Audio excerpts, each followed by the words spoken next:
ಭಾಳ ಜನ ಏನು ಕೊಡ್ತಾರೆ, ಅದು ಹಾಲು ಕೊಡೋದಿಲ್ಲ, ಮನೆಯಲ್ಲಿ ಹಾಗೆ ಕಟ್ಟಿ ಏನು ಮಾಡೋದು ಅಂತ ಕೇಳ್ತಾರೆ. ದಿನಕ್ಕೆ 10 ಕಿಲೋ ಸಗಣಿ ಹಾಕುತ್ತೆ. ಇದು ಇದೆಯಲ್ಲ, ಇದು 1 kg ಇದೆ ತೂಕ. ಇದ್ರದ್ದು ಒಂದು ಮೂರ್ತಿ ಮಾರಾಟ ಮಾಡಿದರೆ 350 ರೂಪಾಯಿ ಅವನಿಗೆ ಸಿಗ್ತಾವೆ. ನಾನು ಎಲ್ಲಿ ಹೋದಲ್ಲಿ ಎಲ್ರಿಗೂ ಹೇಳ್ತಿರ್ತೀನಿ, ಯಾರಿಗಾದರೂ ಮುಂದಿನ ವರ್ಷಕ್ಕಾಗಿ ಬೇಕಾಗಿದ್ದರೆ ಹೀಗೆ ಬುಕ್ ಮಾಡಿ ಅಂತ. pH ಲೆವೆಲ್ ಹೆಚ್ಚಾಗುತ್ತೆ, ಅಂದರೆ ಅವೇ ಶುದ್ಧ ಆಗುತ್ತೆ. ಆಮೇಲೆ ಇದು ಸುಟ್ಟ ನಂತರ ಇದ್ರ ಬೂದಿ ಇರುತ್ತಲ್ಲ, ಅದನ್ನು ಒಂದು ವೇಳೆ ನೀರಿನಲ್ಲಿ ಹಾಕಿದರೆ ನೀರಿನ pH ಹೆಚ್ಚಾಗುತ್ತೆ. 1 ಲೀಟ್ರ್ ಪೇಂಟ್ಗೆ ಸುಮಾರು 50ರಿಂದ 80 ರೂಪಾಯಿ ನನಗೆ ಲಾಭ ಸಿಗುತ್ತೆ. ಖರ್ಚು ಹೋಗಿ ಲಾಭ ಸಿಗುತ್ತೆ. 800 ರೂಪಾಯಿ ಪೇಂಟ್ಗೆ 50 ರೂಪಾಯಿ ಇಡ್ರಿ, ಎಷ್ಟಾಗುತ್ತೆ ನೋಡ್ರಿ. ಪ್ರತಿ ದಿವಸ ನನಗೆ 40,000 ರೂಪಾಯಿ ಸಿಗಬೇಕು.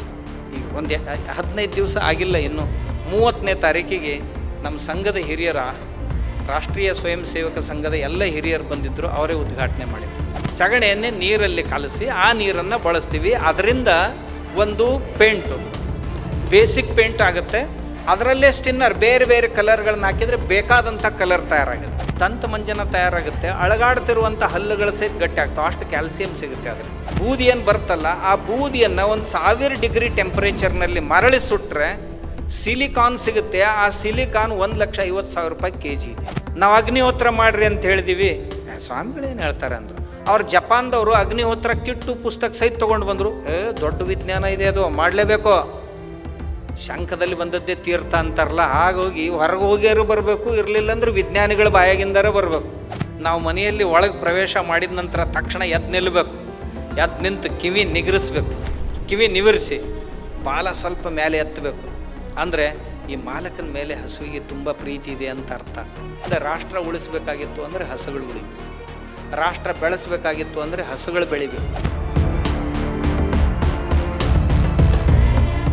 ಪ್ರತಿಯೊಂದು ಮಠಗಳಲ್ಲಿ ವರ್ಷಕ್ಕೊಂದು ಸಾರಿ ಇಂಥ ಉತ್ಸವಗಳಾದರೆ ಈ ಉತ್ಪಾದನೆಗಳಂತ ಏನಿವೆ ಇಲ್ಲ, ನಾನು ಆಗಲೇ ಹೇಳಿದ್ನಲ್ಲಿ ನಿಮಗೆ, ನಮ್ಮ ಹಸು ಏನು ಕೊಡೋದಿಲ್ಲ. ಏನು ಕೊಡ್ತಾರೆ, ಭಾಳ ಜನ ಏನು ಕೊಡ್ತಾರೆ, ಅದು ಹಾಲು ಕೊಡೋದಿಲ್ಲ, ಮನೆಯಲ್ಲಿ ಹಾಗೆ ಕಟ್ಟಿ ಏನು ಮಾಡೋದು ಅಂತ ಕೇಳ್ತಾರೆ. ದಿನಕ್ಕೆ 10 ಕಿಲೋ ಸಗಣಿ ಹಾಕುತ್ತೆ. 10 ಕಿಲೋ ಸಗಣಿ, ಒಂದು ಹಸು 10 ಕಿಲೋ ಸಗಣಿ ಹಾಕಿದರೆ ಒಣಗಿದ್ರೆ 3 ಕಿಲೋ ಪೌಡ್ರ್ ಆಗುತ್ತೆ. 3 ಕಿಲೋ. ಇದು ಇದೆಯಲ್ಲ, ಇದು 1 kg ಇದೆ ತೂಕ. ಇದ್ರದ್ದು ಇದು ಗಣಪತಿಯ ಮೂರ್ತಿ. ಇದಕ್ಕೆ 1 kg ಸಗಣಿಯನ್ನು ಒಣಗಿಸಿ, ಹಸಿ ಸಗಣಿ 3 ಕಿಲೋ ಇತ್ತು ಅಂದರೆ ಒಣಗಿ 1 kg ಆಗುತ್ತೆ. 1 kg ಇಂದ ಇದು ತಯಾರಾಗಿದೆ. ಇದ್ರ ಇಷ್ಟನ್ನೇ POP ನೀವು ತೊಗೊಂಡ್ರಿ ಅಂದರೆ ಮಾರ್ಕೆಟ್ನಲ್ಲಿ 800 ರೂಪಾಯಿ ಬಂದಿದೆ, ಪ್ಲಾಸ್ಟರ್ ಆಫ್ ಪ್ಯಾರಿಸ್ನಲ್ಲಿ. ಮತ್ತು ಅದು ಪರ್ಯಾವರಣಕ್ಕೆ ಹಾನಿಯನ್ನು ಉಂಟು ಮಾಡುವಂಥದ್ದು. ಇದು ಸಗಣಿ ಮತ್ತು ಇದರಲ್ಲಿ ಏನೂ ಇಲ್ಲ. ಇನ್ನೊಂದು ಗವಾರ್ಗಮ್ ಅಂತ, ಅಂದರೆ ಚೌಳಿ ಕಾಳು ಇರ್ತಾವಲ್ಲ, ಅದರ ಹಿಟ್ಟನ್ನು ಇದರಲ್ಲಿ ಸೇರಿಸಿ ಬೈಂಡಿಂಗ್ ಮೆಟೀರಿಯಲ್ ಅಂತ. ಇದು ಮನೆಯಲ್ಲೇ ಒಂದು ಸಣ್ಣ ಮಷಿನ್ ಬರುತ್ತೆ, ಹ್ಯಾಂಡ್ ಮಷಿನ್, ಒಂದು ಮೋಲ್ಡ್ ಬರುತ್ತೆ. ಅದರಲ್ಲಿ ಒಬ್ಬ ಮನುಷ್ಯ ಚೆನ್ನಾಗಿ ಮಾಡಿದ ಅಂದರೆ ಒಂದು ದಿವಸಕ್ಕೆ 100ರವರೆಗೂ ಮೂರ್ತಿಗಳನ್ನು ತಯಾರು ಮಾಡ್ತಾನೆ.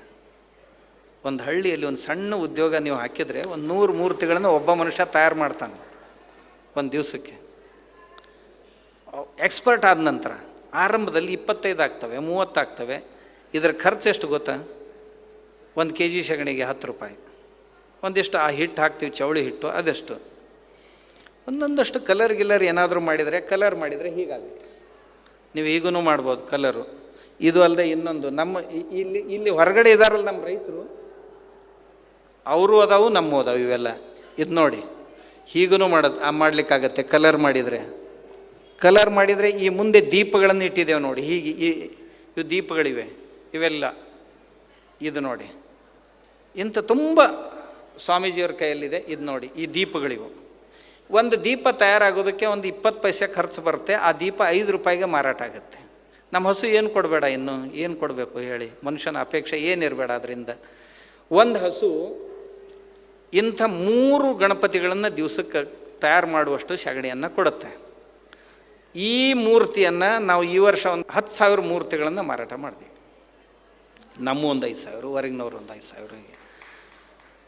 ಈ ಮೂರ್ತಿ ತಯಾರಾಗೋದಕ್ಕೆ ಬರುವಂಥ ಖರ್ಚು ಕೇವಲ 20ರಿಂದ 25 ರೂಪಾಯಿ. ಇದಕ್ಕೆ ಅವನು ಕೂಲಿ ಹಿಡ್ಕೊಂಡು, ಇದಕ್ಕೆ ಯಾವ ಲೈಟ್ ಬೇಕಾಗಿಲ್ಲ, ಏನೂ ಇಲ್ಲ. ಆಮೇಲೆ ಇದನ್ನು ಮಾರಾಟ ನಾವು ಮಾಡಿದ್ದು ಕಿರುಕುಳ ವ್ಯಾಪಾರಿಗೆ 150 ರೂಪಾಯಿ ಕೊಟ್ಟಿದ್ದೀವಿ. ಅವನು 500 ರೂಪಾಯಿಗೆ ಒಂದು ಮೂರ್ತಿ ಮಾರಾಟ ಮಾಡಿದ. ಒಂದು ಮೂರ್ತಿ ಮಾರಾಟ ಮಾಡಿದರೆ 350 ರೂಪಾಯಿ ಅವನಿಗೆ ಸಿಗ್ತಾವೆ. ನಾನು ಎಲ್ಲಿ ಹೋದಲ್ಲಿ ಎಲ್ರಿಗೂ ಹೇಳ್ತಿರ್ತೀನಿ, ಯಾರಿಗಾದರೂ ಮುಂದಿನ ವರ್ಷಕ್ಕಾಗಿ ಬೇಕಾಗಿದ್ದರೆ ಹೀಗೆ ಬುಕ್ ಮಾಡಿ ಅಂತ. ಬಂದಿದ್ದೀರಿ ಅಂದಾಗ ಮಾರ್ಕೆಟಿಂಗ್ ಯಾಕೆ ಮಾಡಬಾರ್ದು? ಯಾರ್ಯಾರೋ ಎಂಥೆಂಥದ್ದು ಮಾರ್ಕೆಟ್ ಮಾಡ್ಕೊಳ್ತಿರ್ತಾರೆ, ನಾನು ಯಾಕೆ ಮಾಡಬಾರ್ದು ಇದನ್ನು ನಮ್ಮ ರೈತರಿಗಾಗಿ ಅಂತ. ನಿಮ್ಗೆ ಯಾರಿಗಾದರೂ ಬೇಕಾಗಿದ್ದರೆ ನೀವು ಗಣಪತಿನೇ ಮಾಡ್ತೀನಿ ಅಂದ್ರೆ ನಿಮ್ಮ ಮನೆಯಲ್ಲಿ ಮಾಡಲಿಕ್ಕೆ ಟ್ರೈನಿಂಗು ಅದು ಎಲ್ಲ ಪುಕ್ಕಟೆಯಾಗಿ ಊಟ ಕೊಟ್ಟು ಪುಕ್ಕಟೆಯಾಗಿ ಟ್ರೈನಿಂಗ್ ಕೊಡ್ತೀನಿ. ನಿಮಗೆ 8 ದಿವಸ ಇಡಲಿ, 10 ದಿವಸ ಇಡಲಿ, 1 ತಿಂಗಳ ಇಡಲಿ, ನೀವು ನಮ್ಮ ಮಠದಲ್ಲಿ ಇರಬೇಕು, ಊಟ ಮಾಡಬೇಕು. ಇಂಥವುಗಳನ್ನು ಕಲಿಯೋದಕ್ಕೆ ಇಲ್ಲೇನದವಲ್ಲ ಇವೆಲ್ಲ ತುಂಬ ನಮ್ಮ ಹೊರಗಡೆ ಇವೆ, ಇಲ್ಲೆಲ್ಲ ನಮ್ಮ ರೈತರೇ ಅವರು. ಗೋಪಾಲಕರು, ಗೋಶಾಲೆಗಳು ಏನಿವೆ ಎಲ್ಲರೂ ಅವ್ರು ನಮ್ಮವ್ರು. ಅವರ ದೇಶದಲ್ಲಿ ಯಾರೇ ಇರಲಿ ಅವರೆಲ್ಲರೂ ನಮ್ಮವರೇ. ಅವ್ರು ಮಹಾರಾಷ್ಟ್ರದವರು, ಕರ್ನಾಟಕದವರು ಹೀಗೇನಿಲ್ಲ. ಒಕ್ಕಲಿಗರೆಲ್ಲ ದೇಶದಲ್ಲಿ ಒಂದೇ, ಕೃಷಿಕರೆಲ್ಲ ದೇಶದಲ್ಲಿ ಒಂದೇ. ಆಮೇಲೆ ಗೋ ಸಾಕಾಣಿಕೆಯನ್ನು ಮಾಡುವಂಥವ್ರು, ಅದು ದೇಶಿ ಹಸು. ನಾ ಯಾವಾಗ ಗೋ ಅಂತೀನಲ್ಲ, ಹಸು ಅಂತೀನಲ್ಲ, ಆವಾಗ ದೇಶಿ ಹಸು ಅಂತಲೇ ತಿಳ್ಕೊಬೇಕು. ಆ ಹಂದಿ ಮಾರಿ ಹಸು ಅಲ್ಲ. ಇದನ್ನ ಯಾವಾಗಲೂ ತಲೆಯಲ್ಲಿ ಇಟ್ಕೋಬೇಕು. ಇದು 1,200 ರೂಪಾಯಿ ಅವ್ರಿಗೆ ಕೊಟ್ಟರೆ ಅವ್ರು 500 ರೂಪಾಯಿ, 350 ರೂಪಾಯಿ ನಿಮಗೆ ಒಂದು ಗಣಪತಿಗೆ. ನೀವು 100 ಗಣಪತಿಗಳನ್ನು, 100 ಗಣಪತಿಯನ್ನು ನಿಮ್ಮ ಊರಲ್ಲಿ ಮಾರಾಟ ಮಾಡಿದರೆ 100 ಗುಂಡ್ಲೆ 350, ಇಷ್ಟು ಹಣ ನಿಮ್ಗೊಂದು ಸೀಸನ್ಗೆ ಸಿಕ್ತು ಅಂತಂದರೆ ಮತ್ತೆ ವರ್ಷದ ತುಂಬ ಕೆಲಸ ಮಾಡಬೇಕು. ವರ್ಷದ ತುಂಬ ಗಣಪತಿ ತಯಾರು ಮಾಡೋದು, ಮತ್ತೇನೋ ವಸ್ತುಗಳನ್ನು ತಯಾರು ಮಾಡೋದು, ಇದು ಒಂದು 15 ದಿವಸದ ಕೆಲಸ. ಮಾರಾಟ ಮಾಡೋದು ಭಾಳ ಅಂದರೆ ಒಂದು 15 ದಿವಸದ ಕೆಲಸ. ಯಾರು ಬೇಕಾದವ್ರು ಬರ್ಬೋದು. ಎಷ್ಟು ಚೆನ್ನಾಗಿದೆ ಇವು ನೋಡ್ರಿ. ಗುರುಗಳು ಓಪನ್ ಮಾಡಿದ್ದಾರೆ. ಇದು ಛತ್ರಪತಿ ಶಿವಾಜಿ ಇದು ಕೀ ಚೈನು. ಇಂಥ ಒಂದು 10-12 ಪ್ರಕಾರದ ಕೀ ಚೈನ್ ಮಾಡಿದ್ದಾನೆ ನಮ್ಮ ರೈತ. ಈಗ ಮಾತಾಡಿದ್ನಲ್ಲ, ಇದು ಸಗಣಿ. ಇದಕ್ಕೆ ಬೇಕಾಗೋ ಸಗಣಿ ಅಷ್ಟೇ ಹೇಳ್ರಿ, ಎಷ್ಟು ಹತ್ತತ್ತೇನೋ. ಅವ್ನು ಬಳಸೋವನಾದರೂ ಒಂದು 5-10 ರೂಪಾಯಿ ಕೊಡ್ತಾ, ಎಲ್ಲೆಲ್ಲೋ 50 ರೂಪಾಯಿ ಕೊಟ್ಟು ತೊಗೊಳ್ತಿರ್ತಾನೆ. ಇದೊಂದು 10-15 ರೂಪಾಯಿ ಕೊಟ್ಟು ತೊಗೊಂಡ ಅಂದರೆ ಏನಾಗೋದಿದೆ ಅದರಲ್ಲಿ? ಇದು ನೋಡಿ, ಗೋಡೆಗೆ ತೂಗು ಹಾಕಲಿಕ್ಕೆ ಅದು ಹಸುವಿಂದು. ಇದಕ್ಕೆ ಬೇಕಂದರೆ ಕಲರ್ ಮಾಡಿದ್ದು ಸಿಗುತ್ತೆ, ಆಗನೂ ಸಿಗುತ್ತೆ. ಏನು ಮಾಡಲಿಕ್ಕೆ ಸಾಧ್ಯ ಇಲ್ಲ ಅಂತ. ಇದು ನೋಡಿ, ಇದು ರಾಘವೇಂದ್ರ ರಾಯರ ಮೂರ್ತಿ. ಇಷ್ಟು ಸಣ್ಣದಿದೆ, ಇಷ್ಟು ಚಿಕ್ಕದಾಗಿದೆ, ಆದರೆ ಇಷ್ಟು ತುಂಬ ಕಾರ್ವಿಂಗ್ ಕೆಲಸ ಮಾಡಿದ ಹಾಗೆ ಕಾಣುತ್ತೆ. ಎಷ್ಟು ಅದ್ಭುತವಾಗಿದೆ. ಆಮೇಲೆ ನಾವು ಗಾಡಿಯಲ್ಲಿ ಕೂಡಿಸೋದಕ್ಕೆ ಒಬ್ಬ ಗಣಪತಿಯನ್ನು ತಯಾರು ಮಾಡಿದ್ದೀವಿ. ಇದು ನೋಡಿ, ಇದು ನಿಮ್ಮ ಗೋಡೆಗಳಿಗೆ ತೂಗು ಹಾಕ್ಲಿಕ್ಕಾಗಿ ಗಣಪತಿಯನ್ನು ಮಾಡಿದ್ದೀವಿ. ಎಷ್ಟು ಬೇಕಾಗುತ್ತೆ ಇದಕ್ಕೆ? ಸ್ವಲ್ಪ. ಇದು ನೋಡಿ, ನಿಮ್ಮ ಕಾರ್ಗಳಿವೆ ಅಲ್ಲ, ಈ ಕಾರ್ನಲ್ಲಿ ಕೂಡು ಗಣಪತಿಯನ್ನು ಸ್ಪೆಷಲಾಗಿ ಮಾಡಿದ್ದೀವಿ ನಾವು. ಇವನು ಕೇವಲ ಕಾರ್ನಲ್ಲಿ ಕೂಡ್ತಾನೆ, ಉಳಿದ ಕಡೆ ಕೂಡೋದಿಲ್ಲ. ಅದಕ್ಕಾಗಿ ಕಾರ್ನಲ್ಲಿ ಕೂಡುವಂಥ ಗಣಪತಿ. ಇದಕ್ಕೆ ಮೇಲ್ಗಡೆ ಒಂದು ಇದು ಕವರ್ ಹಾಕಿ ಕೊಡ್ತೀವಿ ನಾವು. ಇದು ಗಣಪತಿ. ಇದಕ್ಕೆ ಕಿಮ್ಮತ್ತು ಇದ್ರದ್ದು ಹೆಚ್ಚಿರುತ್ತೆ, ಅದಕ್ಕಿಂತಲೂ ಇದ್ರ ಕಿಮ್ಮತ್ತು ಹೆಚ್ಚಿರುತ್ತೆ. ಯಾಕಂದ್ರೆ ಕಾರ್ ಗಾಡಿಯವ್ರು ತಗೊಳ್ತಾರೆ ಇದನ್ನು. ಇವು ನೋಡ್ರಿ, ಇಲ್ಲಿ ನಮ್ಮ ರೈತರು ಮಾಡಿದ್ದಾರೆ ನೋಡಿ. ಇದು ನೀವು ಕಿವಿಯಲ್ಲಿ ಹಾಕ್ಕೊಳ್ಳೋದಕ್ಕೆ, ತಲೆಯಲ್ಲಿ ಹೇರ್ ಪಿನ್ನಲ್ಲಿ ಇಟ್ಕೊಳ್ಳೋದಕ್ಕೆ, ಇವೇನೇನೋ ಬಂಗಾರದ ಆಭರಣಗಳಿರ್ತಾವಲ್ಲ, ಅಂಥ ಸಗಣಿ ಆಭರಣಗಳಿವೆ. ಇವು ತುಂಬ ಹಗುರವಾಗಿವೆ. ಇವು ನಮ್ಮ ಯುವಕರ ಬುದ್ಧಿಮತ್ತೆ ನೋಡಿ ಹೇಗಿದೆ. ಇಂಥವನ್ನೆಲ್ಲ ಮಾಡಿದ್ದಾರೆ. ಅದರ ಜೊತೆ ಸಣ್ಣದು ಬೇಕು ಅಂದರೆ ಕಡಿಮೆ ಕಿಮ್ಮತ್ತಿನಲ್ಲಿ ಸಣ್ಣದು ಸಿಗುತ್ತೆ. ಆಮೇಲೆ ಇದು ಅಲ್ಲದೆ ಇದು ನೋಡಿ, ತೋರಣ ನಿಮ್ಮ ಮನೆಗೆ ಕಟ್ಟಬೇಕು. ನಿಮ್ಮ ಮನೆಯೊಳಗೆ ಯಾವುದೇ ರೇಡಿಯೇಷನ್ ಪ್ರವೇಶ ಆಗೋದಿಲ್ಲ. ಇದು ಬಾಗಿಲಿಗೆ ದ್ವಾರಪಾಲಕರನ್ನಿಟ್ಟ ಹಾಗೆ. ಇದು ಬಾಗಿಲು ಹೊರಗಡೆ ಕಟ್ಟಿದ್ರಿ ಅಂದ್ರೆ ಯಾವುದೇ ಅಶುದ್ಧವಾದಂಥ ಇವು ಏನೂ ಪ್ರವೇಶ ಮಾಡಲಿಕ್ಕೆ ಸಾಧ್ಯ ಇಲ್ಲ. ಇದು ಸಗಣಿಯಿಂದ ಮಾಡಿದ್ದು. ಇವು ನೋಡ್ರಿ, ಹಣತೆಗಳು. ಇವನ್ನ ಈ ವರ್ಷ ನಾವೊಂದು 70,000 ಹಣತೆಗಳನ್ನು ಮಾರಾಟ ಮಾಡಿದ್ದೀವಿ. ನಾವು ಬರೋ ಖರ್ಚು ನಿಮ್ಗೆ ಹೇಳಿದ್ನೆಲ್ಲ 10-20 ಪೈಸೆ. ಇದು 5 ರೂಪಾಯಿಗೆ ಒಂದು ಮಾರಾಟ ಆಗುತ್ತೆ. ಒಂದು ಹಸು ಎಷ್ಟು ಕೊಡಬೇಡ, ಏನು ಕೊಡಬೇಡ ನಮಗೆ ನೋಡಿ. ಆಮೇಲೆ ಇದು ನೋಡಿ, ಇದು ಒಂದು ಸಾಬೂನು. 1 kg ಸಗಣಿಯಿಂದ ಸುಮಾರು ಒಂದು 15 ಸಾಬೂನುಗಳು ತಯಾರಾಗ್ತವೆ. ಇದು ಒಂದು ಸಾಬೂನು 15 ರೂಪಾಯಿಗೆ ನಾವು ಮಾರಾಟ ಮಾಡ್ತೀವಿ. ಇದರಲ್ಲಿ ಏನೂ ಇಲ್ಲ, ಮುಲ್ತಾನಿ ಮಣ್ಣಿದೆ, ಸ್ವಲ್ಪ ಎಣ್ಣೆ ಇದೆ, ಸ್ವಲ್ಪ ಬೇವಿನ ಸೊಪ್ಪಿನ ಪೌಡ್ರ್ ಇದೆ, ಸ್ವಲ್ಪ ನಾಗರಮೋಥ ಅಂದರೆ ಜೇಕಿನ ಬೇರುಗಳ ಪುಡಿ ಇದೆ ಇದರಲ್ಲಿ, ಸ್ವಲ್ಪ ಸೀಕೆಕಾಯಿ ಪೌಡ್ರ್ ಸ್ವಲ್ಪ ಇದೆ. ಇದನ್ನು ಹಚ್ಕೊಂಡು ನೋಡ್ರಿ. ಇದನ್ನು ಹಚ್ಕೊಂಡವ್ರಿಗೆ ನಿಮ್ಗೆ ಎಷ್ಟೇ ಬೆವರು ಬಿಟ್ಟರು ಸಹಿತ ಹೊಲಸು ವಾಸನೆ ಬರೋದಿಲ್ಲ. ಅಷ್ಟು ಈ ಗೋವಿನಲ್ಲಿ ಸಾಮರ್ಥ್ಯನ ಆಗಿದೆ. ಇದು ಗೋವಿಂದು. ನಾನು ಇವನ್ನೆಲ್ಲ ತಮಗೆ ಹೇಳ್ತಾ ಇದ್ದೀನಿ ಇದ್ರ ಸಲುವಾಗಿ. ಆಮೇಲೆ ಇದು ಅಗ್ನಿಹೋತ್ರ ಕಿಟ್ಟು. ಮನೆಯಲ್ಲಿ ನಿತ್ಯದಲ್ಲಿ ನೀವು ಅಗ್ನಿಹೋತ್ರ ಮಾಡೋದಾಗಿದ್ದರೆ ಬೆಳಗ್ಗೆ ಸೂರ್ಯೋದಯ ಮತ್ತು ಸರಿಯಾಗಿ ಸೂರ್ಯಾಸ್ತಕ್ಕೆ ಬೇಕಾಗುವಂಥ ಸಮಯ ಕೇವಲ 5 ನಿಮಿಷ. ಇಷ್ಟು ಮಾಡಿದರೆ ನಮ್ಮ ಮನೆಯೊಳಗಿನ ಹವೆ ಎಲ್ಲ ಶುದ್ಧ ಆಗುತ್ತೆ. ಒಂದು, ಯಾರ್ಯಾರು ಅಗ್ನಿಹೋತ್ರ ಮಾಡಿದ್ರು ಈ ಸಾರಿ ಯಾರ ಮನೆಯಲ್ಲಿಯೂ ಕೋವಿಡ್ ಪ್ರವೇಶ ಆಗಿಲ್ಲ. ಇದು ಎಲ್ಲರ ಅನುಭವ. ಇದು ಹವೆ ಶುದ್ಧ ಆಗಿತ್ತು ಅಂದ್ರೆ ಅದ್ಯಾಕೆ ಬರುತ್ತೆ? ಹವೆಯನ್ನು ಶುದ್ಧೀಕರಣಗೊಳಿಸುತ್ತೆ ಇದು. ಆ ನಂತರ ಇವು ನೋಡಿ, ನಿಮಗೆ ಇದು ಓಂ ಇದೆ, ಇದು ಸ್ವಸ್ತಿಕ ಇದೆ, ಆಮೇಲೆ ಇದು ಶ್ರೀ ಇದೆ. ನಿಮಗೆ ಹೆಸರು ಬೇಕು ಅಂದರೆ ನಿಮ್ಮ ಹೆಸರಿನ ನೇಮ್ ಪ್ಲೇಟ್ ಸಹಿತ ತಯಾರು ಮಾಡಲಿಕ್ಕೆ ಬರುತ್ತೆ. ಇವನ್ನೆಲ್ಲ ಮಾಡ್ತಾ ಇದ್ದಾರೆ ನಮ್ಮ ರೈತರು.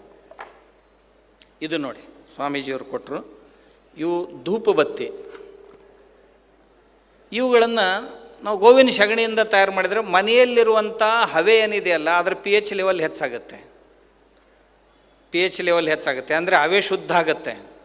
ಆಮೇಲೆ ಇದು ಸುಟ್ಟ ನಂತರ ಇದ್ರ ಬೂದಿ ಇರುತ್ತಲ್ಲ, ಅದನ್ನು ಒಂದು ವೇಳೆ ನೀರಿನಲ್ಲಿ ಹಾಕಿದರೆ ನೀರಿನ pH ಹೆಚ್ಚಾಗುತ್ತೆ, ಆಲ್ಕಲೈನ್ ಹೆಚ್ಚಾಗುತ್ತೆ ನೀರಿನಲ್ಲಿ. ಅದನ್ನು ನೀವು ಪ್ರಯೋಗ ಮಾಡಿ ನೋಡ್ಬೋದು. ನೀರನ್ನು ಶುದ್ಧ ಮಾಡೋದಕ್ಕಾಗಿ ಮತ್ತೇನೇನನ್ನು ಬಳಸ್ತಿರಲ್ಲ, ಅದಕ್ಕಿಂತಲೂ ಇದು ತುಂಬ ಚೆನ್ನಾಗಿರುತ್ತೆ. ಆಮೇಲೆ ಸೊಳ್ಳೆಗಳು ಬರೋದಿಲ್ಲ. ಇನ್ನೊಂದಂದರೆ 2 ಲಾಭಗಳಿದ್ರಲ್ಲಿ, ಸೊಳ್ಳೆಗಳು ಬರೋದಿಲ್ಲ. ಇದ್ರ ಜೊತೆಗೆ ಸಗಣಿಯಿಂದ ಈಗ ನಾನು ಬರುವಾಗ ಮರೆತು ಬಂದೆ, ನಮ್ಮ ಮಠದಲ್ಲಿ ಒಂದು ಫ್ಯಾಕ್ಟ್ರಿ ಹಾಕಿದ್ದೀನಿ. ಗೋವಿನ ಸಗಣಿಯಿಂದ ನಿಮ್ಮದು ಈ ಪೇಂಟ್ ಇದೆಯಲ್ಲ, ಪೇಂಟು, ಗೋಡೆಗೆ ಬೇಕಾಗುವಂಥ ಪೇಂಟು, ನಾ ಪ್ರತಿ ದಿವಸ 800 ಲೀಟ್ರ್ ಪೇಂಟ್ ತಯಾರು ಮಾಡ್ತಾಯಿದ್ದೇನೆ. 1 ಲೀಟ್ರ್ ಪೇಂಟ್ಗೆ ಸುಮಾರು 50ರಿಂದ 80 ರೂಪಾಯಿ ನನಗೆ ಲಾಭ ಸಿಗುತ್ತೆ. ಖರ್ಚು ಹೋಗಿ ಲಾಭ ಸಿಗುತ್ತೆ. 800 ರೂಪಾಯಿ ಪೇಂಟ್ಗೆ 50 ರೂಪಾಯಿ ಇಡ್ರಿ, ಎಷ್ಟಾಗುತ್ತೆ ನೋಡ್ರಿ. ಪ್ರತಿ ದಿವಸ ನನಗೆ 40,000 ರೂಪಾಯಿ ಸಿಗಬೇಕು. ಈಗ ಒಂದು 15 ದಿವಸ ಆಗಿಲ್ಲ, ಇನ್ನು 30ನೇ ತಾರೀಕಿಗೆ ನಮ್ಮ ಸಂಘದ ಹಿರಿಯರ, ರಾಷ್ಟ್ರೀಯ ಸ್ವಯಂ ಸೇವಕ ಸಂಘದ ಎಲ್ಲ ಹಿರಿಯರು ಬಂದಿದ್ದರು, ಅವರೇ ಉದ್ಘಾಟನೆ ಮಾಡಿದ್ರು. ಅದನ್ನು ಪೇಂಟು ನೀವು ಮನೆಯಲ್ಲೇ ಮಾಡ್ಬೋದು. ಉಳಿದ ಪದಾರ್ಥ ನಿಮಗೆ ನೀರು, ಸುಣ್ಣ ಇವೆಲ್ಲ ಬಜಾರ್ದಲ್ಲಿ ಸಿಗ್ತಾವೆ, ಕೆಲವೊಂದು ಕೆಮಿಕಲ್ ಪದಾರ್ಥಗಳು. ಅದರಲ್ಲಿ 30% ಸಗಣಿ ನೀರಿರುತ್ತೆ. ಸಗಣಿಯನ್ನೇ ನೀರಲ್ಲಿ ಕಲಸಿ ಆ ನೀರನ್ನು ಬಳಸ್ತೀವಿ. ಅದರಿಂದ ಒಂದು ಪೇಂಟು, ಬೇಸಿಕ್ ಪೇಂಟ್ ಆಗುತ್ತೆ. ಅದರಲ್ಲೇ ಸ್ಟಿನ್ನರ್ ಬೇರೆ ಬೇರೆ ಕಲರ್ಗಳನ್ನ ಹಾಕಿದರೆ ಬೇಕಾದಂಥ ಕಲರ್ ತಯಾರಾಗುತ್ತೆ. 2. 3ನೇದ್ದು, ಮೇಲ್ಗಡೆ ಬಂದಂಥ ಘನ ಪದಾರ್ಥ ಅಂತ ಏನಿರುತ್ತಲ್ಲ, ಅಥವಾ ಫೈಬರ್. ಈಗ ಸಗಣಿಯಿಂದ ನಾವು ನೀರನ್ನು ತಗೊಂಡು ಅದರ ಫೈಬರ್ ಏನು ಸಪ್ರೇಟ್ ಬೀಳುತ್ತಲ್ಲ, ಆ ಫೈಬರ್ನಿಂದನೂ ಸಹಿತ ವಾಲ್ ಪುಟ್ಟಿ ಮಾಡ್ತಾಯಿದ್ದೀವಿ. ಆಮೇಲೆ ವಾಲ್ ಪ್ಲಾಸ್ಟರ್ ಮಾಡ್ತಾಯಿದ್ದೀವಿ, ಹ್ಯಾಂಡ್ ವಾಶ್ ಮಾಡ್ತಾಯಿದ್ದೀವಿ. ಏನೇನು ಬೇಕೋ ಅದನ್ನೆಲ್ಲ ಈ ಸಗಣಿ ನೀರಿನಿಂದ ಮಾಡಲಿಕ್ಕೆ ಮತ್ತು ಅತ್ಯಂತ ಹೆಲ್ದಿ. ಮನೆ ಹೊರಗಡೆ ಮತ್ತು ಒಳಗಡೆ ಟೆಂಪ್ರೇಚರ್ ನಿಶ್ಚಿತವಾಗಿಯೂ ಹೆಚ್ಚು ಕಡಿಮೆ ಇರಲಿಕ್ಕೆ. ಹೊರಗೆ ಹೆಚ್ಚಿತ್ತು ಅಂದರೆ ಒಳಗಡೆ ಕಡಿಮೆ. ಚಳಿ ಇತ್ತು ಅಂತಂದರೆ ಒಳಗಡೆ ಬಿಸಿ ಹೆಚ್ಚಿರುತ್ತೆ, ಹೊರಗಡೆ ತಂಪು ಹೆಚ್ಚಿರುತ್ತೆ. ಇಂಥ ಕೆಲಸನ ನಮ್ಮ ಸಗಣಿ ಮಾಡುತ್ತೆ. ನಮ್ಮ ದೇಶಿ ಹಸುವಿನ ಸಗಣಿ ಮಾಡುತ್ತೆ. ನಾವು ಮಾಡುವವರು ಯೋಜಕ ತತ್ರ ದುರ್ಲಭ ಅಂತಾರಲ್ಲ, ಯೋಜಕ ತತ್ರ ದುರ್ಲಭ. ನಾವು ಯೋಜನೆ ಮಾಡುವವರು ಕಡಿಮೆ ಬೀಳ್ತೇವೆ ಹೊರತು ಹಸು ಕಡಿಮೆ ಬೀಳೋದಿಲ್ಲ. ಹಸು ಏನು ಕೊಟ್ಟಿಲ್ಲ, ಎಲ್ಲ ಕೊಟ್ಟಿದೆ. ಇಲ್ಲಿ ನೋಡ್ರಿ, ಇಲ್ಲೆಲ್ಲ ಹ್ಯಾಂಡ್ ವಾಶ್ ಇಟ್ಟಿದ್ದಾರೆ, ಎಲ್ಲ ಇಟ್ಟಿದ್ದಾರೆ. ಇದು ನೋಡ್ರಿ ಪಿನೈಲ್, ಇದು ಗೋಮೂತ್ರದಿಂದನೇ ತಯಾರಾಗೋದು. ಇದು ನೋಡ್ರಿ, ಇವು ಅರ್ಕಗಳು, ಬೇರೆ ಬೇರೆ ಅರ್ಕಗಳು. 2 ಲೀಟ್ರ್ ಗೋಮೂತ್ರದಿಂದ 1 ಲೀಟ್ರ್ ಅರ್ಕ ತಯಾರಾಗುತ್ತೆ. ಪ್ರತಿ ದಿವಸ ಹಸು ಬೆಳಗ್ಗೆ 2 ಲೀಟ್ರ್ ಗೋಮೂತ್ರ ಕೊಡುತ್ತೆ. ಮೊದಲನೇದ್ದ ಎದ್ದು ಕೂಡಲೇ ಮೊದಲನೇ ಗೋಮೂತ್ರ ಅಂತ ಏನಿರ್ತಲ್ಲ ಅದನ್ನು ಮಾತ್ರ ಹಿಡಿಬೇಕು. ಬೇರೆದನ್ನು ದಿವಸದ ತುಂಬ ಏನು ಹಾಕಿದ್ದನ್ನು ಬಳಸಬಾರ್ದು. ಅದರಿಂದ ನೀವು ಬೇರೆ ಬೇರೆ ಇದರಲ್ಲಿ ಗೋಮೂತ್ರ ಅರ್ಕ ಮಾಡುವಾಗ ಅದರಲ್ಲಿ ನೀವು ಅರ್ಜುನ ಅರಿಷ್ಟ ಹಾಕಿದ್ರಿ ಅಂದರೆ ಹಾರ್ಟ್ ಸಲುವಾಗಿ ಬೇಕಾದಂಥದ್ದನ್ನು ಗೋಮೂತ್ರ ತಯಾರು ಮಾಡ್ಬೋದು. ಅದರಲ್ಲಿ ಪಾಷಾಣ ಬೇದಿ ಬೆರೆಸಿದರೆ ಮೂತ್ರದ ಹರಳುಗಳು ಹೋಗಬೇಕು, ಅಂಥದ್ದು ತಯಾರಾಗುತ್ತೆ. ಅದರಲ್ಲಿ ತಾವು ಸಪ್ತರಂಗಿಯನ್ನು ಬಳಸಿದರೆ ಡಯಾಬಿಟೀಸ್ನವ್ರಿಗೆ 1 ತಿಂಗಳಿನಲ್ಲಿ ಈ ಗೋಮೂತ್ರ ಅರ್ಕದ ಡಯಾಬಿಟೀಸ್ ಇದನ್ನು ತೊಗೊಂಡ್ರೆ 10 ml ಬೆಳಿಗ್ಗೆ 10 ml ನೀರಿನ ಜೊತೆ ತೊಗೊಂಡ್ರೆ ನಿಮ್ಗೆ ಯಾವುದೇ ರೋಗಗಳಿದ್ರೂ ಹೋಗ್ತಾವೆ. ಅದರಲ್ಲಿ ಸಪ್ತರಂಗಿ ತೊಗೊಂಡ್ರೆ ಶುಗರ್ ಕಂಟ್ರೋಲ್ ಆಗುತ್ತೆ. ನಿಮಗೆ ಸರ್ಪಗಂಧ ತೊಗೊಂಡ್ರೆ ಬ್ಲಡ್ ಪ್ರೆಷರು ಮತ್ತು ಕ್ಯಾನ್ಸರು ಇವೆರಡು ಕಾಯಿಲೆಗಳು ಕಡಿಮೆ ಆಗ್ತಾವೆ. ಸ್ತ್ರೀಯರಿಗಾಗಿ, ಪುರುಷರಿಗಾಗಿ, ಮಕ್ಕಳಿಗಾಗಿ ಸುಮಾರು ಒಂದು 50 ಪ್ರಕಾರದ ಗೋಮೂತ್ರ ಅರ್ಕ ತಯಾರು ಮಾಡ್ಬೋದು. ಆ ಹಸು ಹಾಲು ಕೊಡೋ ಅವಶ್ಯಕತೆಯೇ ಇಲ್ಲ ಈ ಬರೀ ಮೂತ್ರದಿಂದ. ಆಮೇಲೆ ಇದೇ ಗೋಮೂತ್ರದಿಂದ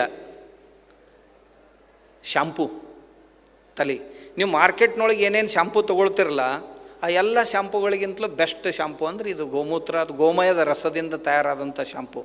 ಕೂದಲುಗಳು ಸಹಿತ ಮೃದುವಾಗಿರ್ತವೆ, ದುಷ್ಪರಿಣಾಮ ಏನೂ ಇಲ್ಲ. ಆಮೇಲೆ ಕೂದಲುಗಳ ಬೆಳವಣಿಗೆ ಚೆನ್ನಾಗಿ ಆಗುತ್ತೆ, ಅಂಥದ್ದಿದೆ. ಮಾಲಿಶ್ ಸ್ಟೈಲ್, ನಿಮಗೆಲ್ಲಾದರೂ ಮೈ ಕೈಗೆ ಪೆಟ್ಟಾಗಿತ್ತು ಅಂದರೆ ಸ್ವಲ್ಪ ಹಚ್ಚಿ ಸ್ವಲ್ಪ ಮಾಲಿಶ್ ಮಾಡಿಬಿಟ್ರೆ ಸಾಕು, ಆರಾಮಾಗುತ್ತೆ. ಈ ಸಗಣಿಯನ್ನು ನೀವು ಸುಟ್ರಿ ಅಂತಂದ್ರೆ ಅದರೊಳಗೊಂದು ಸ್ವಲ್ಪ ಉಪ್ಪು,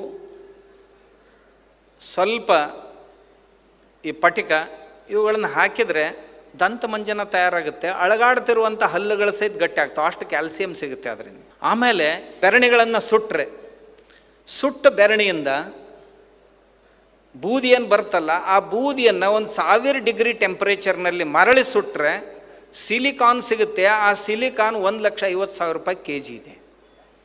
ಏನು ಕೊಡಬೇಕು ಹಸು ಇನ್ನು?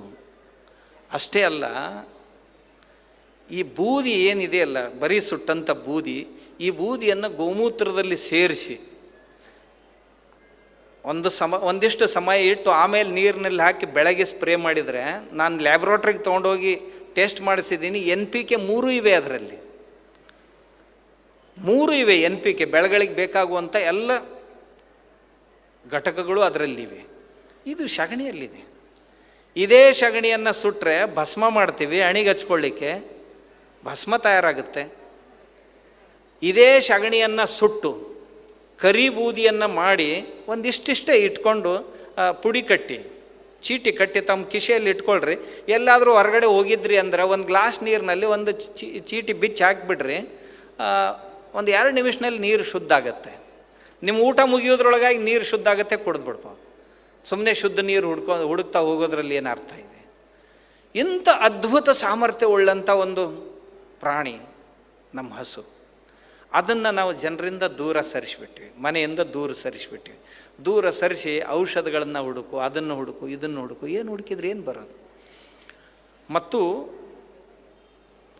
ಅದರ ತುಪ್ಪ ಇದು 6,000 ರೂಪಾಯಿ ಕೆ ಜಿ ಹೋಗುತ್ತೆ. ಪಂಚಗವ್ಯದಿಂದ ತಯಾರಾದ ತುಪ್ಪ. ಇದರಲ್ಲೇನಿದೆ, 1 ಕೆ ಜಿ ಸಗಣಿ, 1 ಕೆ ಜಿ ಮೂತ್ರ, 1 ಕೆ ಜಿ ಹಾಲು, 1 ಕೆ ಜಿ ತುಪ್ಪ, 1 ಕೆ ಜಿ ಮಜ್ಜಿಗೆ ಅಥವಾ ಮೊಸರು. ಇವು 5 ಸೇರಿಸಿ ಇದನ್ನು ತಯಾರು ಮಾಡಲಿಕ್ಕೆ 13 ದಿವಸ ಬೇಕಾಗತ್ತೆ. ಮೊದಲು ತುಪ್ಪ ಮತ್ತು ಸಗಣಿಯನ್ನು ಮಿಕ್ಸ್ ಮಾಡಬೇಕು, ಪ್ರತಿ ದಿವಸ ಕಿವುಚ್ಬೇಕು. ಒಂದು 4-5 ದಿವಸ ಹೋಗುತ್ತೆ. ಆ ನಂತರ ಅದರಲ್ಲಿ ಹಾಲನ್ನು ಸೇರಿಸ್ಬೇಕು, ಆ ನಂತರ ಮೊಸರನ್ನು ಸೇರಿಸ್ಬೇಕು, ಆ ನಂತರ ಗೋಮೂತ್ರವನ್ನು ಸೇರಿಸ್ಬೇಕು. ಕೊನೆಗೆ 5 ಸೇರಿಸಿ ಒಲೆ ಮೇಲೆ ಇಡಬೇಕು. ಎಲ್ಲಿವರೆಗೆ ಅದನ್ನು ಕಾಯಿಸ್ಬೇಕು ಅಂದರೆ, ಈಗ 5 ಕೆ ಜಿ ಹೋಗಿ 1 ಕೆ ಜಿ ಉಳಿಯೋವರೆಗೆ ಕಾಯಿಸ್ಬೇಕು. ಕಾಯಿಸಿದ್ರಿ ಅಂದರೆ ಪಂಚಗವ್ಯ ಘೃತ ಅಂತ ತಯಾರಾಗುತ್ತೆ. ಈ ತುಪ್ಪ ಯಾವುದೇ ಕ್ರಾನಿಕ್ ಡಿಸೀಸಸ್ ಅಂತ ಏನಂತೀವಲ್ಲ, ಹಳೆಯ ರೋಗಗಳು, ಆ ಎಲ್ಲ ರೋಗಗಳನ್ನು ಹೋಗಲಾಡಿಸುತ್ತೆ. ಅಂಥ ಸಾಮರ್ಥ್ಯ ಅದು. ಕ್ಯಾನ್ಸರ್ ಇರ್ಬೋದು, ನಮ್ಮ ಇವರು ಆಗಲೇ ಹೇಳಿದ್ರಲ್ಲ, ಅದು ಕ್ಯಾನ್ಸರ್ ಇರ್ಬೋದು, ಅಥವಾ TB ಇರ್ಬೋದು, ಅಥವಾ HIV ಇರ್ಬೋದು, ಅವೆಲ್ಲವುಗಳನ್ನು ತಡೆಗಟ್ಟುವಂಥ ಸಾಮರ್ಥ್ಯ ಅದಕ್ಕೆ ಬರುತ್ತೆ. ಇಷ್ಟೇ ಅಲ್ಲ, ದೇಶಿ ಹಸುವಿನ ತುಪ್ಪದಿಂದ ವ್ಯಾಲ್ಯೂ ಎಡಿಷನ್ ಮಾಡಿದರೆ ನಮ್ಮ ಆಯುರ್ವೇದದಲ್ಲಿ 100 ಪ್ರಕಾರದ ತುಪ್ಪಗಳನ್ನು ಮಾಡಲಿಕ್ಕೆ ಹೇಳಿದ್ದಾರೆ. 100 ಪ್ರಕಾರ. ಯಾರಿಗೆ ಡಯಾಬಿಟಿಸ್ ಆಯ್ತಲ್ಲ ಅವ್ರಿಗೇನು ಮಾಡೋದು, ಅರ್ಜುನಾರಿಷ್ಟ ತಯಾರು ಮಾಡೋದು. ಮೊದಲು ಕಷಾಯ, ಆ ಕಷಾಯವನ್ನು ತುಪ್ಪದಲ್ಲಿ ಹಾಕಿ ಕಾಯಿಸೋದಕ್ಕೆ ಆರಂಭ ಮಾಡೋದು. ಎಷ್ಟು ತುಪ್ಪ ಇರುತ್ತೋ ಅಷ್ಟೇ ತುಪ್ಪ ಉಳಿಬೇಕು. ಅಲ್ಲಿವರೆಗೆ ಕಾಯಿಸಿದ್ರೆ ಅದರ ಭಾವ ಎಲ್ಲ ಇದರಲ್ಲಿ ಬಂದುಬಿಡುತ್ತೆ. ಆ ತುಪ್ಪ ಚೆನ್ನಾಗಿ ನೀವು ದಿವಸಕ್ಕೆ 100 ಗ್ರಾಮ್ ಉಂಡ್ರೂ ಪರವಾಗಿಲ್ಲ, ನಿನ್ನ ಹಾರ್ಟ್ ಪ್ರಾಬ್ಲಮ್ ಹೊರಟು ಹೋಗಿರುತ್ತೆ. ಮತ್ತೊಬ್ಬನಿಗೆ ಏನು ಬೇಕೋ ಆ ಔಷಧವನ್ನು ಮೊದಲು ಕಷಾಯ ಮಾಡ್ಕೋಬೇಕು, ಆಮೇಲೆ ತುಪ್ಪದಲ್ಲಿ ಸೇರಿಸಿ ಅದನ್ನು ಕಾಯಿಸ್ಬೇಕು. ಆ ತುಪ್ಪಕ್ಕೆ ಆ ಭಾವ ಬರುತ್ತೆ. ಇಂತಹ 100 ಪ್ರಕಾರದ ತುಪ್ಪಗಳನ್ನು ನಾವು ಮಾಡ್ಬೋದು. 100 ಪ್ರಕಾರದ ಔಷಧಿಗಳನ್ನು, ತುಪ್ಪದ ಔಷಧಿಗಳನ್ನು ಮಾಡ್ಬೋದು. ಅದು ಕೇವಲ ದೇಶಿ ಹಸುವಿನ ತುಪ್ಪ ಆಗಿರ್ಬೇಕಷ್ಟೇ. ಇಷ್ಟೇ ಅಲ್ಲ, ಈ ತುಪ್ಪ ಸುಮ್ಮನೆ ಮೂಗಿನಲ್ಲಿ ಹಾಕ್ಕೊಂಡ್ರೂ ಸಾಕು, ತಲೆನೋವು ನಿಲ್ಲುತ್ತೆ. ತುಪ್ಪ ಮೂಗಿನಲ್ಲಿ ಹಾಕೋದ್ರಿಂದ ಕಿವಿ ಸೋರೋದು ನಿಂತು ಹೋಗುತ್ತೆ. ಏನು ನಿಲ್ಲೋದಿಲ್ಲ, ಎಲ್ಲ ಕಾಯಿಲೆಗಳು ನಿಲ್ತಾವೆ. ಅದರಲ್ಲಿ ಅಂಥ ಸಾಮರ್ಥ್ಯ ಇದೆ. ಯಾಕಿಂಥ ಸಾಮರ್ಥ್ಯ ಈ ಹಸುವಿನಲ್ಲಿ? ಈ ಹಸುವಿನಲ್ಲಿ ಸುವರ್ಣ ಕ್ಷಾರವನ್ನು ನಿರ್ಮಾಣ ಮಾಡುವಂಥ ಶಕ್ತಿ ಇದೆ. ಬಂಗಾರದ ಕಣಗಳು ಅದರ ಹಾಲಿನಲ್ಲಿ, ಅದರ ಮೂತ್ರದಲ್ಲಿ, ಸಗಣಿಯಲ್ಲಿ, ಎಲ್ಲದರಲ್ಲಿ ಬರ್ತವೆ ಬಂಗಾರದ ಕಣಗಳು. ಆ ಕಣಗಳನ್ನು ನಾನು ಕಲೆಕ್ಟ್ ಮಾಡಿ ನೋಡಿದೆ, ಹಾಗೆ ಹೇಳೋದಿಲ್ಲ ನಾನು. ನೀವು ಕೆಲವೊಂದು ಕೆಮಿಕಲ್ಗಳನ್ನು ಆ ಗೋಮೂತ್ರದಲ್ಲಿ ಹಾಕಿದರೆ, ಒಂದೇ ಕೆಮಿಕಲ್ಲು ಗೋಮೂತ್ರದಲ್ಲಿ ಹಾಕಿದರೆ ಅದರಲ್ಲಿ ನೀವು ಒಂದು ಉಂಗುರ ಬಿಡ್ರಿ ಬಂಗಾರದ್ದು, ಅಥವಾ ಒಂದು ಬ್ಲೇಡ್ ಅದರಲ್ಲಿ ಬಿಡಿ, 1 ರಿಂದ 2 ಗಂಟೆಯಲ್ಲಿ ಬಂಗಾರದ ಕಣಗಳೆಲ್ಲ ಅದಕ್ಕೆ ಮೆತ್ಕೊಳ್ತಾವೆ. ಆ ಕಣಗಳು ಇವೆಲ್ಲ ಕೆಲಸ ಮಾಡ್ತಾವೆ. ವ್ಯಕ್ತಿಯನ್ನು ಆರೋಗ್ಯಯುತವಾಗಿ ಇಡುವಂಥ, ನಮ್ಮ ಭೂಮಿಗೆ ಒಳ್ಳೆಯ ಗೊಬ್ಬರಗಳನ್ನು ನೀಡುವಂಥ, ಜೀವಾಣುಗಳಿಗೆ ಸಾಮರ್ಥ್ಯವನ್ನು ನೀಡುವಂಥ ಈ ಸಾಮರ್ಥ್ಯಶಾಲಿಯಾದಂಥ ಕೆಲಸವನ್ನು ನಮ್ಮ ಹಸುಗಳು ಆ ಬಂಗಾರದ ಕಣಗಳಿಂದ ಮಾಡ್ತಾವೆ. ನಾವು ಆ ಬಂಗಾರ ಕರಗಿಸಿ ಅದರಿಂದ ಬಂಗಾರದ ಭಸ್ಮ ತಯಾರು ಮಾಡಬೇಕು ಅಂತೀವಿ. ಇಲ್ಲ, ಹಸು ನೇರವಾಗಿ ಅದನ್ನು ಕೊಡುತ್ತೆ ನಮಗೆ. ಆದ್ದರಿಂದ ದೇಶಿ ಹಸು ಅದ್ಭುತವಾಗಿದೆ. ಇಡೀ ಜಗತ್ತೇ ಅದನ್ನು ಕೊಂಡಾಡುತ್ತೆ. She is a wonderful laboratory. ದೇಶಿ ಹಸು ಅಂದರೆ ಅವಳೊಂದು ಅದ್ಭುತ ಪ್ರಯೋಗಶಾಲೆ ಅಂತ. ತುಂಬ ಜನ ಬೇರೆ ಬೇರೆ ಅದ್ರ ಬಗ್ಗೆ ಹೇಳ್ತಾ ಕುಂತ್ರೆ 1 ತಿಂಗಳವರೆಗೂ ಮುಗಿಯೋದಿಲ್ಲ. ನಾವು ಎಷ್ಟು ವೇಳೆಯಲ್ಲಿ ಏನು ಮಾಡ್ಬೋದು. ಹೀಗೆ ತಮ್ಮ ಎದುರಿಗೆ ಇಟ್ಟಿದ್ದೀವಿ ಎಲ್ಲ ಸಾಮಾನುಗಳನ್ನು. ಹೊರಗಡೆ ಇವೆ ಅವೆಲ್ಲ ಸಾಮಾನುಗಳು. ಇದು ಉದ್ಯೋಗ ಒದಗಿಸುತ್ತೆ, ಪರ್ಯಾವರಣವನ್ನು ಉಳಿಸುತ್ತೆ, ಹಳ್ಳಿಗಳನ್ನು ಉಳಿಸುತ್ತೆ. ಆಮೇಲೆ ನಮ್ಮ ಹಣವನ್ನು ಹೊರಗೆ ಹೋಗಿ ಕೊಡೋದಿಲ್ಲ, ನಮ್ಮ ಪ್ರದೇಶದಲ್ಲಿ ನಿಲ್ಲಿಸುತ್ತೆ. ಆದ್ದರಿಂದ ಹಸು ಬೇಕು, ಒಂದು ಮನುಷ್ಯನ ಆರೋಗ್ಯಕ್ಕಾಗಿ. 2ನೇದ್ದು ಭೂಮಿಯ ಆರೋಗ್ಯಕ್ಕಾಗಿ ಹಸುವಿನ ಮಹತ್ವ ತುಂಬ ಇದೆ. ಹಸುವಿನ ಜೀವಾಮೃತ ಆಗಿರ್ಬೋದು, ಗೋಕೃಪಾಮೃತ ಆಗಿರಬಹುದು, ಎರೆಹುಳು ಗೊಬ್ಬರ ಆಗಿರಬಹುದು, ಕಂಪೋಸ್ಟ್ ಗೊಬ್ಬರ ಆಗಿರಬಹುದು, ಅಥವಾ ಬೇರೆ ಬೇರೆ ಪ್ರಕಾರದ ಕಂಪೋಸ್ಟ್ ಗೊಬ್ಬರಗಳನ್ನು ನಾವು ಈ ಹಸುವಿನ ಸಗಣಿಯಿಂದ, ಅಥವಾ ಇದೇ ಸಗಣಿಯನ್ನು, ಈಗೇನು ಒಣಗಿದ ಸಗಣಿ ಐತಲ್ಲ, ಈ ಒಣಗಿದ ಸಗಣಿಯನ್ನು ಏನು ಮಾಡಬೇಡ್ರಿ, ಬರೇ ನೀರಲ್ಲಿ ಹಾಕಿಬಿಡ್ರಿ. 1-2-3 ದಿವಸ ನೀರಲ್ಲಿಟ್ಟು ಇದೆಲ್ಲ ಇದು ಆದ ನಂತರ ಸ್ವಲ್ಪ ತಿರುಗಿಸಿ, ಆ ನಂತರ ನೀರು ಬರುತ್ತಲ್ಲ, ಆ ನೀರು ಅಮಿನೋ ಆ್ಯಸಿಡ್ಗೆ ಈಕ್ವಲ್ ಆಗಿದೆ. ಇನ್ನೇನು ಬೇಕು? ಅಮಿನೋ ಆ್ಯಸಿಡ್ ಎಷ್ಟಿರುತ್ತೆ? ತುಂಬ ಕಾಸ್ಟ್ಲಿ ಇರುತ್ತೆ. ಹಳೆಯ ಸಗಣಿ ಪೌಡ್ರ್ನಿಂದ ಸಿಗುತ್ತೆ. ಇಷ್ಟೇ ಅಲ್ಲದೆ ಉರುವಲಾಗುತ್ತೆ ನಮಗೆ, ಮತ್ತಿನ್ನೇನೇನೋ ಸಿಗುತ್ತೆ.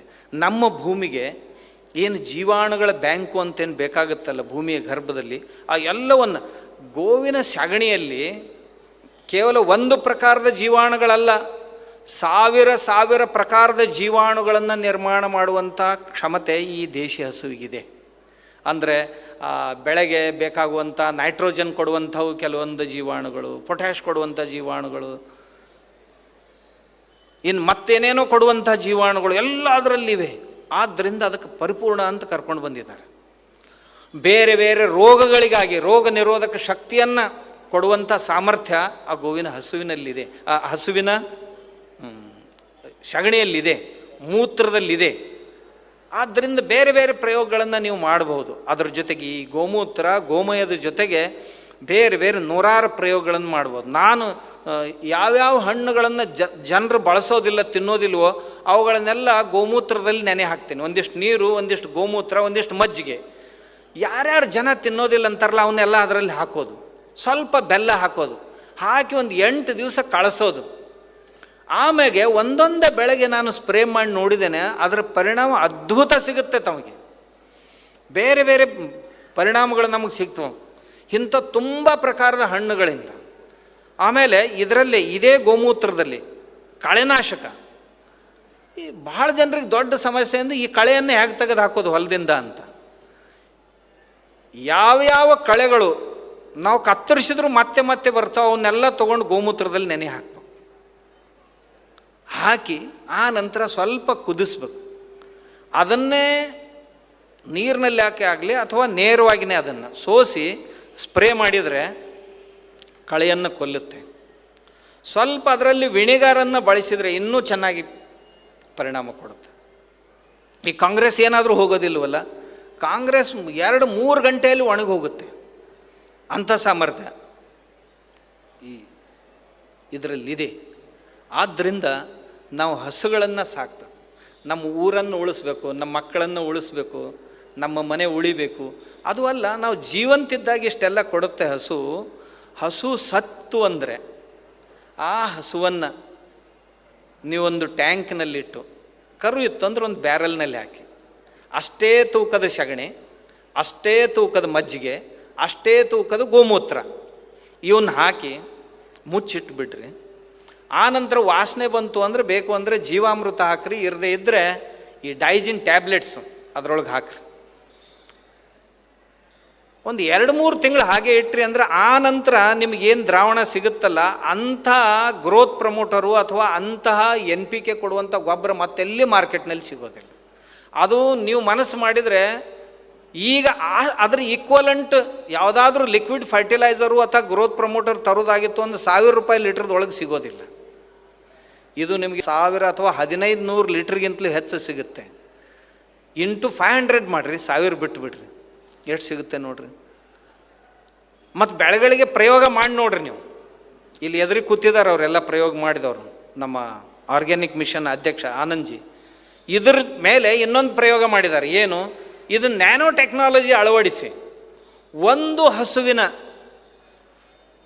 ಮೃತ ಹಸುವಿನ ಈ ಗೊಬ್ಬರದಿಂದ ಇಡೀ ಒಂದು ತಾಲೂಕಿಗೆ ಬೇಕಾಗುವಷ್ಟು ಗೊಬ್ಬರವನ್ನು, ನ್ಯಾನೋ ಫರ್ಟಿಲೈಸರ್, ಇಡೀ ತಾಲೂಕಿಗೆ ಬೇಕಾಗುವಷ್ಟು ಫರ್ಟಿಲೈಸರ್, ಅದರಿಂದ ಏನು ಹೋಮಿಯೋಪತಿ ಟೆಕ್ನಾಲಜಿ ಬಳಸ್ಕೊಂಡು ಒಂದಿಷ್ಟೇ ಸಾಕು, ನಿಮ್ಮದೊಂದು ಬಾಲ್ಡಿಗೆ ಒಂದಿಷ್ಟೇ 1 ಟೋಪನ್ ಹಾಕಿದರೆ ಸಾಕು, ಇಡೀ ನಿಮ್ಮ 4 ಎಕರೆನೋ 6 ಎಕರೆನೋ ಎಲ್ಲ ಭೂಮಿಗೆ ಅದು ಪೂರೈಕೆ ಆಗುತ್ತೆ.